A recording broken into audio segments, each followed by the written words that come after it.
Nous allons parler à nouveau du fameux cirque Hamar. Eh bien, on sait qu'il avait acheté un terrain rue des Métairies à Blois. C'est là qu'il avait son hivernage. C'est le seul vestige qui reste des entrepôts Hamar remplacés par des HLM. Certains ne l'ont pas connu, mais avant c'était quelque chose de très imposant, et la nuit on entendait rugir les fauves.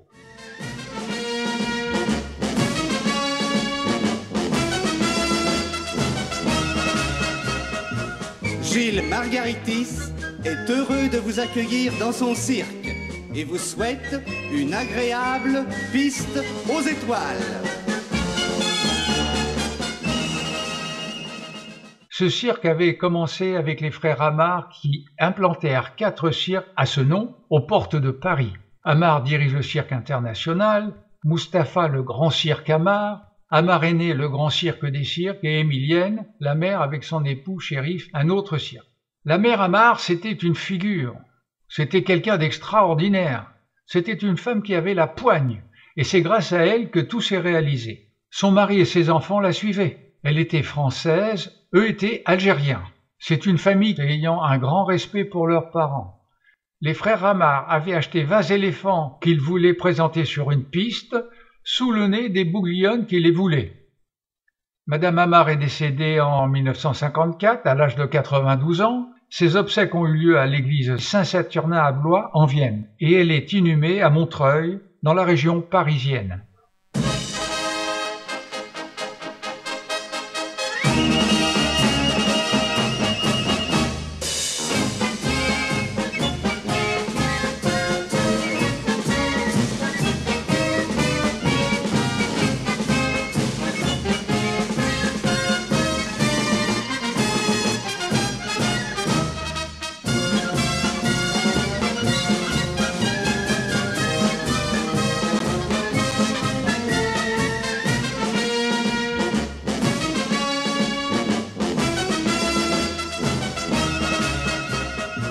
Gilles Margaritis est heureux de vous accueillir dans son cirque et vous souhaite une agréable piste aux étoiles.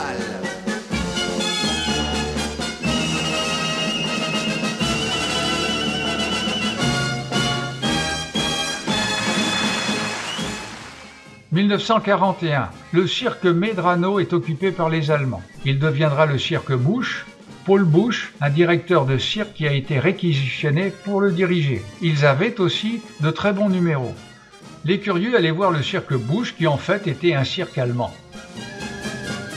Gilles Margaritis a l'idée de créer une émission télévisée le 11 janvier 1956. C'est vraiment un balbutiement. Son nom était la piste aux étoiles. Tout était tourné au cirque d'hiver Bouglione et ça a fait faire un bond énorme au cirque. Les gens disaient on a vu ça à la télé, il faut que l'on aille voir cela en vrai. Il en sera de même plus tard avec la fameuse émission Plus grand cabaret du monde avec Patrick Sébastien pendant plusieurs années.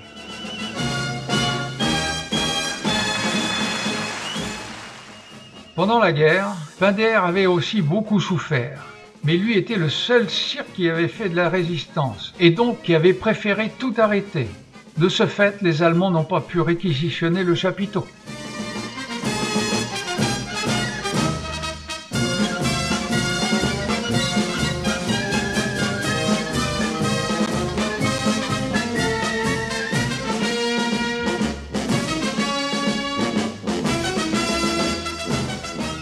Une autre femme, Gina Manès, artiste de cinéma très belle, qui en avait marre de faire du cinéma, a préféré être dompteuse. Ça lui a valu finalement d'être grièvement défigurée par un tigre en 1942.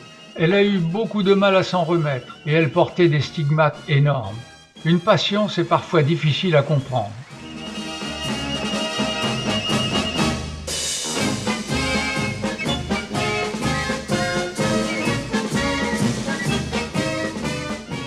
Voici de nouveau les clowns, avec maintenant les Fratellini.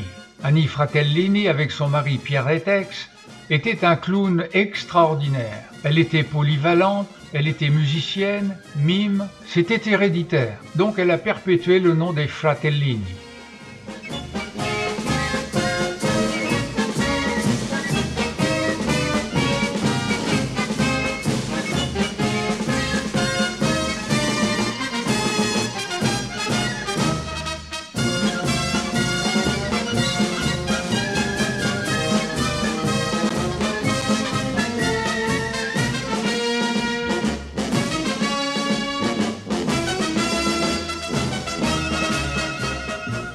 Gilles Margaritis est heureux de vous accueillir dans son cirque et vous souhaite une agréable piste aux étoiles.